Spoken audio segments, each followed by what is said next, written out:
Assalamualaikum warahmatullahi wabarakatuh. Salam sejahtera untuk kita semua. Apa kabar kalian? Alhamdulillah saya juga baik. Perkenalkan, nama saya Yana. Jadi di sini saya ingin mengajarkan bahasa Indonesia untuk penutur asing dengan materi jalan-jalan. Jadi di sini kita terfokuskan dengan mengungkapkan sesuatu, menjelaskan sesuatu, bagaimana cara kita bertanya kepada orang lain dan bagaimana kita menjawab pertanyaan dari orang lain. Misalnya saja, kita mau jalan-jalan, bagaimana kita mendapatkan alat transportasi, misalnya taksi ataupun kereta api. Jadi sebagai penutur asing atau orang asing, bagaimana caranya mendapatkan alat transportasi tersebut dengan bertanya kepada orang lain atau bertanya kepada orang Indonesia. Jadi sebelum kita memulai pelajaran pada hari ini, kita berdoa terlebih dahulu menurut agama dan kepercayaannya masing-masing. Berdoa dimulai.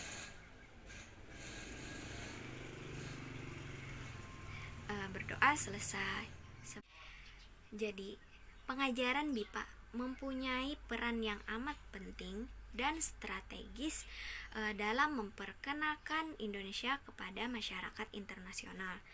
Pengajaran BIPA merupakan media untuk memperluaskan bahasa Indonesia, untuk menyampaikan berbagai informasi tentang Indonesia, memperkenalkan budaya Indonesia. Dengan demikian, orang asing yang mempelajari bahasa Indonesia akan semakin memahami masyarakat dan budaya Indonesia secara lebih mendalam. Nah, jadi agar meningkatkan rasa saling pengertian dan saling menghargai, sehingga makin meningkatkan pula persahabatan dan kerjasama antar bangsa. Jadi yang kita pelajari hari ini adalah ungkapan gabungan dua kata dasar atau lebih yang memiliki makna baru, memiliki makna yang berbeda dari makna dasar. Jadi materi kita hari ini ada 6 poin. Yang pertama, menanyakan arah. Yang kedua, naik mobil atau motor. Yang ketiga, naik taksi. Yang keempat, naik pesawat. Yang kelima, naik bus atau kereta api. Dan yang keenam ialah naik ojek, naik angkot, dan naik beca. Baik, kita akan memasuki poin yang pertama, yaitu menanyakan arah. Sebagai orang asing kan tidak terlalu tahu, bahkan tidak tahu nih apa aja yang ada di Indonesia, tempat apa aja yang ada di Indonesia, dan di mana arah untuk menuju misalnya stasiun kereta api, pangkalan ojek, dan lain sebagainya. Jadi di sini kita mempelajari tentang bagaimana bertanya tempat tersebut, bagaimana merespon pertanyaan orang lain tentang menanyakan arah. Contoh yang pertama, orang asing tidak mengetahui pangkalan ojek yang ada di mana. Jadi, sebagai orang asing ingin bertanya kepada orang Indonesia atau orang yang lebih mengetahui, contohnya begini. Mas, saya mau ke pangkalan ojek. Di mana ya pangkalan ojek? Nah, jadi si lawan pembicara tersebut menjawab, kamu lurus saja terus belok kanan. Nah, di sana ada pangkalan ojek. Nah, jadi begitu. Sebagai orang asing kita bertanya kepada Indonesia untuk mengetahui di mana pangkalan ojek tersebut. Jadi kita harus menanya kepada orang yang lebih tahu. Ya, tadi contohnya yang sudah saya sebutkan. Dan contoh yang kedua yaitu untuk menanyakan alamat. Misalnya saja orang asing tidak tahu di mana Jalan Gembira. Jadi orang asing menanyakan kepada orang yang lebih tahu atau orang Indonesia. Misalnya saja dengan orang yang lebih muda dari si penanya. Dek, apakah kamu tahu Jalan Gembira ada di mana? Nah, si adik tersebut menjawab, "Iya, saya tahu jalan gembira ada di ujung sebelah kiri." Nah, jadi orang asing tersebut akan mengetahui di mana jalan gembira tersebut. Sampai di sini materi poin 1 apakah bisa dipahami? Alhamdulillah kalaunya bisa. Kita lanjut ke poin 2. Poin 2 ada naik mobil atau motor. Nah, jadi di sini misalnya saja nih orang asing tidak mempunyai mobil atau tidak membawa mobil karena mobilnya tertinggal di rumahnya. Nah, tetapi ia ingin pergi. Nah, jadi kita ingin menyewa mobil atau motor, tetapi kita tidak mengetahui di mana penyewaan mobil tersebut. Nah, kita bertanya kepada orang yang lebih mengetahui. Bagaimana cara bertanyanya? Contohnya misalnya begini. Ada orang lewat. Nah, kita bertanya kepada orang tersebut, "Pak, apakah Anda mengetahui di mana untuk menyewa mobil?" Bapak tersebut menjawab, "Oh iya, saya mengetahuinya. Di sana ada mobil yang disewakan. Alamatnya ada di Jalan Kasturi nomor 2." Nah, jadi kita dapat mengetahui di mana orang menyewa mobil tersebut. Nah, jadi setelah kita membawa mobil tersebut, tetapi bensinnya mau habis. Nah, jadi kita ingin mengisi bensin yang ada di mobil tersebut.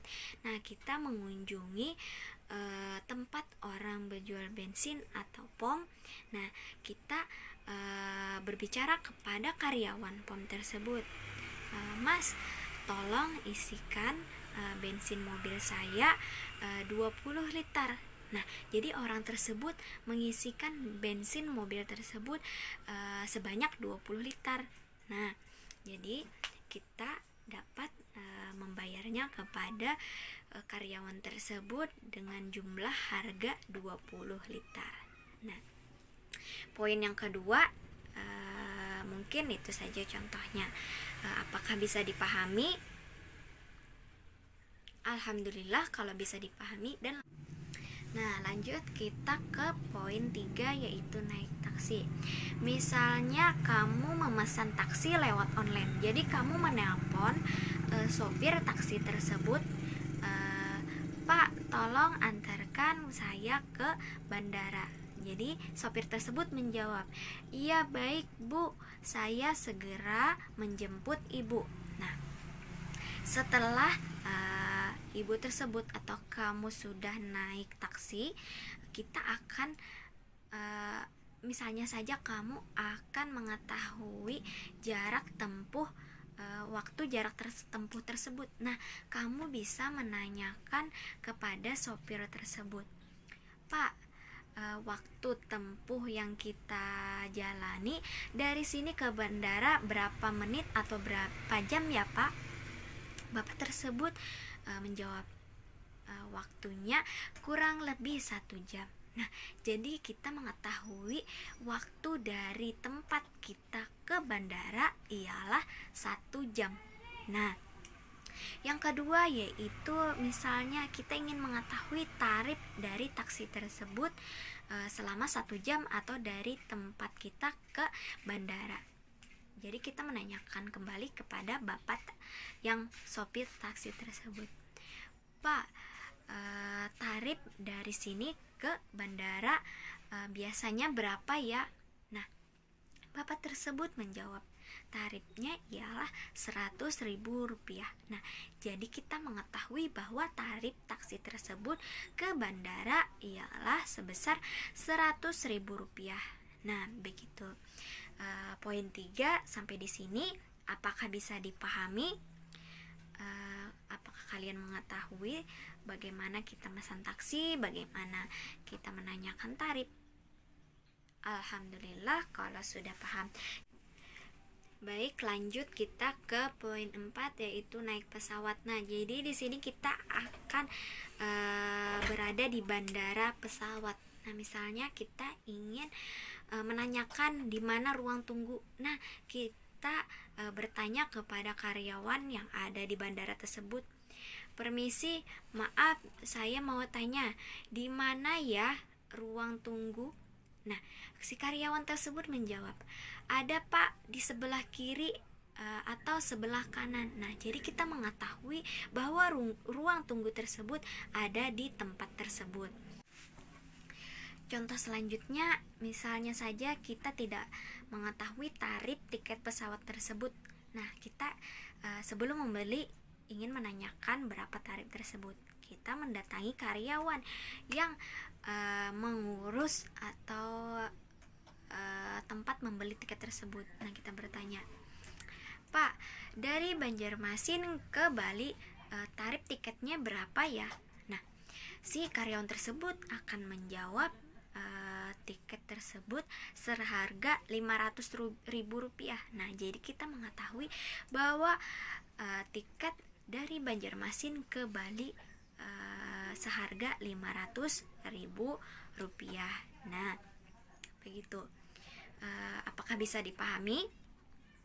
Alhamdulillah kalau bisa. Jadi kita lanjut ke poin 5, naik bus atau naik kereta api. Nah, misalnya saja nih kita ingin naik bus tapi kita tidak tahu di mana bus itu berada, di mana bus itu gimana mendapatkannya. Nah, jadi kita menanya kepada orang, baik pun orang di sekitar maupun orang yang mengetahuinya. Pertanyaannya begini, "Pak, boleh saya tahu di mana terminal bus?" Nah, si yang kita tanya tersebut menjawab, "Ya, saya tahu. Terminal bus ada di Jalan Aneka Tambang atau terminal bus ada di sebelah kiri perempatan." Nah, jadi kita mengetahui kita akan menuju kemana untuk berjalan ke terminal bus tersebut. Nah, setelah kita menemukan terminal bus tersebut, kita menanya kembali kepada orang yang bekerja di terminal. Karena kita tujuannya ke Jakarta, nah jadi kita menanyakan kepada karyawan tersebut, "Maaf Pak, saya ingin ke Jakarta, busnya yang mana ya?"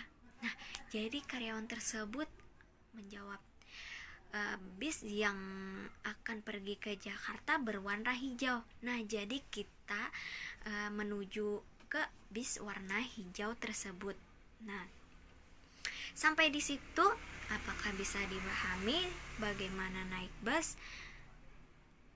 Alhamdulillah kalau bisa. Nah, jadi contoh selanjutnya yaitu tentang kereta api. Jadi kita ingin membeli kereta api tapi tidak tahu tempat di mana pembelian tiket tersebut. Nah, jadi kita menanya kepada orang yang ada di stasiun kereta api tersebut, "Permisi Pak atau Bu, di mana ya tempat membeli tiket?" Jadi si lawan pembicara kita menjawab, "Tempat pembelian tiket ada di sebelah kiri." Nah, jadi kita langsung menuju ke sebelah kiri tersebut.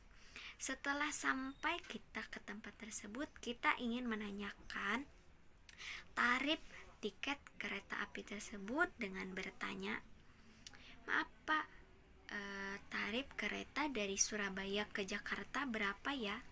Nah, jadi si karyawan atau si lawan bicara kita menjawab, "Tarifnya ialah misalnya saja nih Rp100.000. Nah, jadi kita menyediakan uang Rp100.000 untuk membeli tiket tersebut.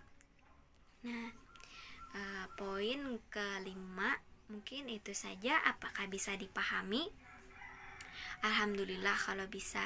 Jadi kita lanjut ke poin nomor 6 yaitu naik ojek, angkot, dan beca. Nah, jadi ojek, angkot, atau beca tersebut mungkin saja berbeda dengan negara lain.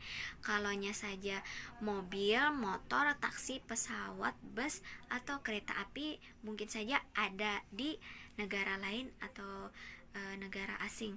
Kalau ojek, angkot, beca hanya ada di Indonesia. Jadi sebelum saya menjelaskan bagaimana pertanyaan, bagaimana menjelaskan, bagaimana menjawab pertanyaan, saya ingin mengenalkan terlebih dahulu bagaimana bentuk ojek, bentuk angkot, bentuk beca tersebut.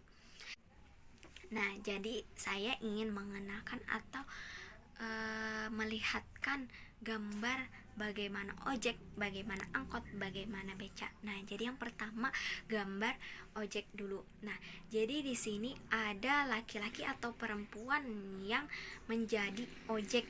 Nah, baik itu pakai seragam, baik itu tidak. Nah, jadi di sini ada pangkalan ojek, ada abang tukang ojek, dan ada si yang ingin menaiki ojek. Jadi ojek tersebut berpangkalan khusus, ada pangkalannya dan bertulisan pangkalan ojek. Jadi tidak hanya orang yang berkendara motor dibilang ojek, tidak.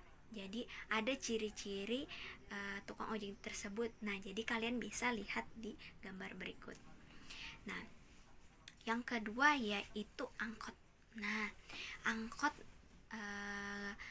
adalah kendaraan umum yang membawa kita ke tempat tujuan. Bagaimana gambarnya?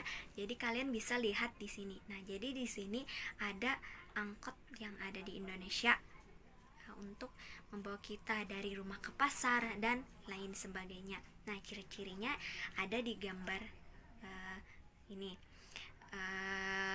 Motor angkot ini mungkin mempunyai ciri khas begini bentuknya. Nah, baik yang ketiga yaitu beca. Nah, contoh beca ada di gambar sini. Beca ada beca motor dan beca sepeda. Nah, biasanya beca ini berpangkalan di pasar.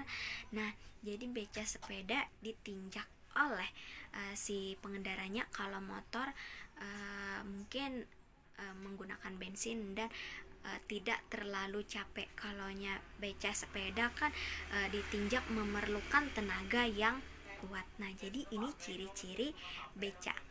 Nah, lanjut kita ke bagaimana kita mendapatkan ojek, bagaimana kita mendapatkan angkot, dan bagaimana kita mendapatkan beca. Kalau kita naik ojek, kita akan menanyakan kepada orang. Kalau kita tidak mengetahui di mana pangkalan ojek, kita bertanya, "Pak, boleh saya tahu di mana pangkalan ojek?" Nah, si lawan pembicara kita akan memberitahu pangkalan ojek itu di mana. Misalnya saja ada di sebelah kiri lampu merah. Nah, kita akan menuju ke pangkalan ojek tersebut. Setelah kita sampai ke pangkalan ojek tersebut, kita menanyakan kepada ojek-ojek yang ada di pangkalan tersebut, "Mas atau Bang, boleh antar saya ke rumah sakit Mutiara?" Nah, jadi abang tersebut menjawab, "Iya, boleh. Apakah berapa tarif dari sini ke rumah sakit Mutiara?" Abang ojek tersebut menjawab yaitu Rp20.000. Nah, jadi kita menyediakan uang Rp20.000 untuk membayarnya. Nah, selanjutnya yaitu angkot. Kita ingin naik angkot dari rumah ke pasar. Nah, kita menanya kepada tetangga ataupun kepada orang yang lebih tahu. Misalnya saja begini, "Bu, apakah boleh saya tahu angkot dari sini ke pasar, misalnya pasar raya, berwarna apa?" Nah, jadi biasanya angkot tersebut ada warna biru, ada warna hijau, dan ada warna pink. Dan tujuannya tersebut berbeda-beda. Kalaunya warna hijau saja, tetapi bisa saja tujuannya berbeda-beda. Jadi kita menanyakan kepada orang yang lebih tahu tujuan dari rumah kita ke pasar raya, misalnya angkot warna apa atau nomor berapa. Nah, jadi si lawan bicara kita menjawab, angkot dari sini ke pasar raya berwarna hijau yang bernomor 005 yang ada di depan gang komplek kita. Nah, jadi kita mengetahui langsung menuju ke angkot tersebut yang berwarna hijau dan yang bernomor 005. Jadi kita tidak bingung. Nah, yang selanjutnya ada beca. Jadi kita ingin naik beca. Kita menghampiri orang yang membawa beca. Nah, jadi di sana kita berbicara, "Pak, tolong antarkan saya ke pasar baru." Nah, bapak tersebut mengantarkan kita. Nah, kita misalnya nih sudah mengetahui berapa tarifnya dan tujuan kita sudah jelas. Jadi kita ingin stop dengan di mana tujuan kita atau di mana kita yang hendaki. Jadi kita berbicara ke tukang becak tersebut, "Pak, tolong berhenti di sebelah kiri." Nah, jadi si bapak becak tersebut menghentikan perjalanan kita ke yang kita inginkan atau kita tujukan, yaitu ke sebelah kiri. Nah, materi terakhir atau materi nomor 6 mungkin itu saja. Apakah bisa dipahami? Alhamdulillah kalaunya bisa dipahami. Jadi pelajaran atau materi kita hari ini sampai di sini dulu. Apakah ada pertanyaan? Nah, kalau tidak ada, saya cukupkan sampai di sini karena waktu hampir habis. Jadi kesimpulan dari materi kita hari ini ialah bagaimana cara kita menanyakan sesuatu yang kita tidak tahu. Nah, mungkin itu saja dari saya. Mohon maaf apabila ada kesalahan. Saya akhiri. Wassalamualaikum warahmatullahi wabarakatuh.